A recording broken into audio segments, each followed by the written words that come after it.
The Knicks won the title. Jalen Brunson won Finals MVP. But here's a question that's quietly dividing people. Was the best player in the entire NBA Finals actually Victor Wembanyama, the guy on the losing team? Because when you look at what he did on both ends of the floor, the case is a lot stronger than the 4-1 final score suggests. So let's actually ask it. Was Wemby the best player in the finals? Here's how we'll wrestle with it. First, Wembenyama's finals numbers, the full two-way picture. Then the case that he was the best individual player on the floor. Then the case against, because Brunson won the title and the MVP for real reasons. And finally, what the answer says about greatness and winning. Everything is verified. Let's start with what Wemby actually did. This is Game is Culture.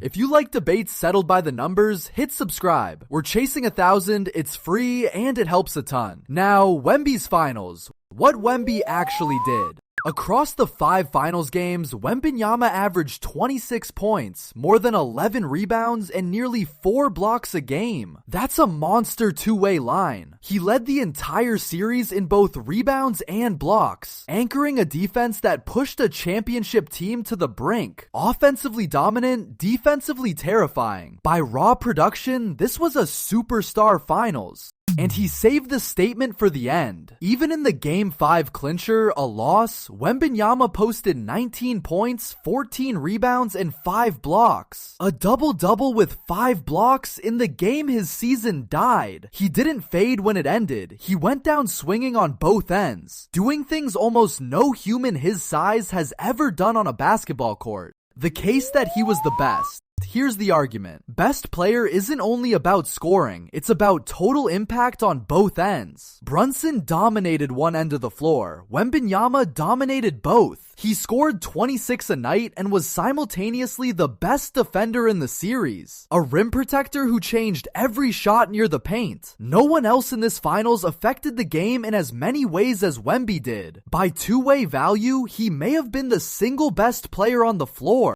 And the broader playoffs back it up. Across the entire postseason, Wembenyama led all players in blocks. And by the fantasy production models that try to capture total value, he was the single most productive player in the playoffs, ahead of everyone, including Brunson. The numbers don't just say he was good, they say he may have been the best, period.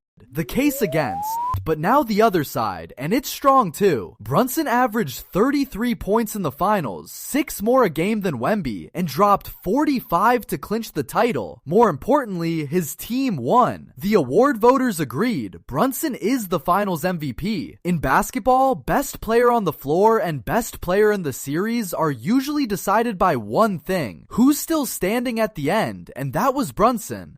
So put them side by side. Wembenyama, the better two-way line and the defensive anchor. Brunson, the bigger scorer, the title, and the MVP trophy. One was arguably the best individual player. The other was the best player on the best team. Those aren't always the same thing, and that gap is the entire debate.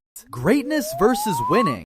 And this is where history weighs in. In the entire history of the NBA Finals, only one player has ever won Finals MVP on the losing team. Jerry West, back in 1969. That's how rarely the basketball world hands its top individual honor to a player who lost. So even if Wembenyama was sensational, the sport almost never crowns the best player from the team that fell short. So here's the honest answer to the question. If you define best player as pure two-way impact in a vacuum, you can absolutely argue it was Wembenyama, 26, 11, and 4 blocks. Dominating both ends is a legitimate best in the series performance. But if best player means the one who lifted his team to the title, it's Brunson, and it's not especially close. Both answers are defensible. That's what makes it a great debate. And maybe that's the real lesson. Individual greatness and championships are not the same currency. Wembenyama gave a top-tier, two-way superstar finals and still went home a loser because basketball is a team sport and the Knicks were the better team. He has the talent of a future champion. This year, he just didn't have the supporting cast to match it. The ring eluded him. The greatness did not.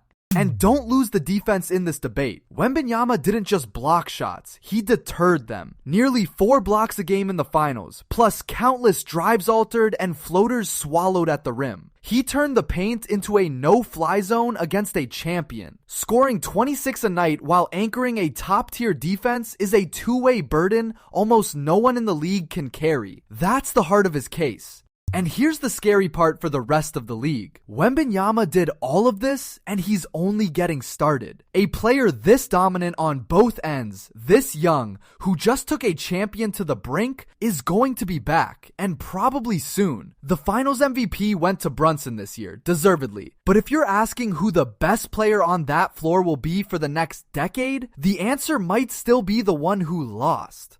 So you tell me, was Victor Wembanyama actually the best player in the 2026 finals? The two-way force who did a little of everything? Or does the title and the MVP make it Jalen Brunson? No debate. I think he was arguably the best individual player who still lost. And that's its own kind of cruel. Drop your answer below. And if you want more debates settled with data, subscribe and join the family.